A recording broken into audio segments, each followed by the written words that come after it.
মরিল মা মরিল শিশুকালে আমি এতিমেই নিখিলে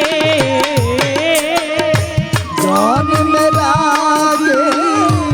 পিতা মরিল মাতা মরিল শিশুকালে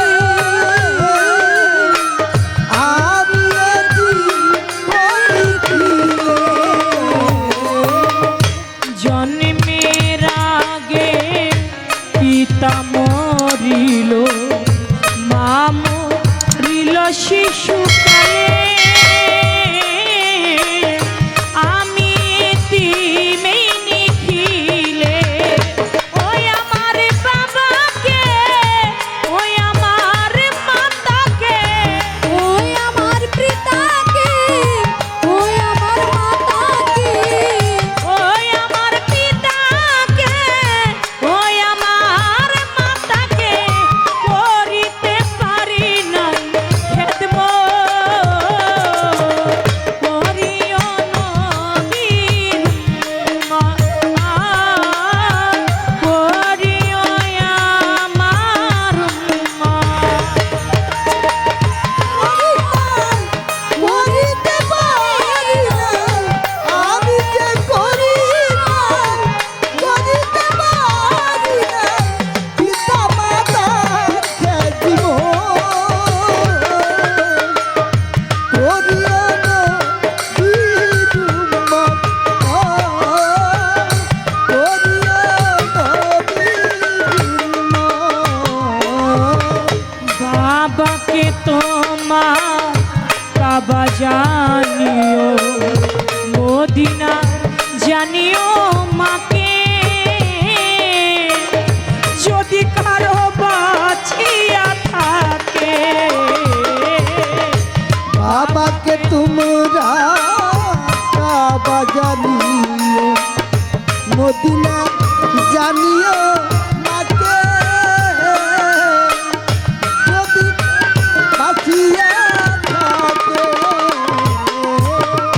বাবাকে তোমার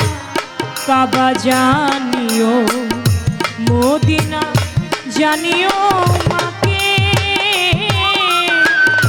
যদি কারো বাঁচিয়া থাকে সে বিও পিতাকে সে বিও মাতাকে সে বিয়ে পিতাকে সে বিয়ে মাতাকে সে বিও পিতাকে সে বিও মাতাকে জানিও কাবার চাইতেও বড় সম্পদ করিও নবীর উম্মত করিও আমার উম্মত আমি যে করি নাই করিতে পারি না আমি যে করি নাই করিতে পারি না পিতা মাতার খেদমত ও দিও নবীর উম্মত ও দিও নবীর উম্মত বাবার মুখেতে মায়ের মুখেতে তুলিয়া দিল যেই খানা সেই খানা খাইরা বানা বাবার মুখেতে মায়ের মুখেতে তুলিয়া দিলে রে খানা ওই খানা হাইরা বানা আমি করি নাই করিতে পারি নাই পিতা মাতার খেদমত করিও আমার উম্মত একদিন দয়াল নবীর কাছে একজন সাহাবা গিয়ে বলতেছে ইয়া রাসূলুল্লাহ কোন কর্ম করলে জান্নাত পাওয়া যায় আমার দয়াল নবী বলে তোমার যদি দুনিয়ার বুকে বাবা মা বেঁচে থাকে তোমার বাবা মায়ের পায়ের মধ্যে চুম্বন করলে জান্নাতের দরজার মধ্যে চুম্বন করা হবে বলে ইয়া রাসূলুল্লাহ এই জগতে আমার তো বাবাও নাই আমার তো মাও নাই তাহলে আমি কোথায় চুম্বন করব? বলে তোমার বাবা মায়ের, তোমার মায়ের কবরটা যেখানে আছে ওই কবর উপরেই তুমি যদি একটা চুম্বন করো তাহলে তোমার জান্নাতের দরজার মধ্যে চুম্বন করা হবে। বলে ইয়া রাসূলুল্লাহ, আমার মা তো কত আগেই মারা গেছে, কবরটাও তো ঠিকঠাক মতো নাই, ভেঙে গেছে, আমি কোথায় চুম্বন করব? বলে তোমার হাতের আঙ্গুলি দিয়ে মাটির মধ্যে একটা দাগ দিও, ওই দাগটাকে তোমার মায়ের কবর মনে করে, তোমার বাবার কবর মনে করে ওই কবরের মধ্যে একটা চুম্বন কইরো, তাতে তোমার জান্নাতের দরজার মধ্যে চুম্বন করা হবে।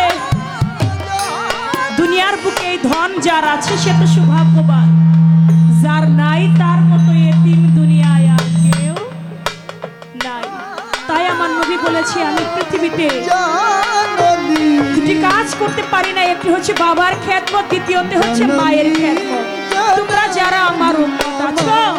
কেউ যদি মক্কা মদিনার ইমাম হয় সেও আল্লাহর জান্নাত পাবে না যদি বাবা মায়ের খেদমত না করে। তাই বলেছে, মায়ের মুখেতে বাবার মুখে তুলিয়া দিল যে খানা, সেই খানা খাইরা বাবার মুখেতে মায়ের মুখেতে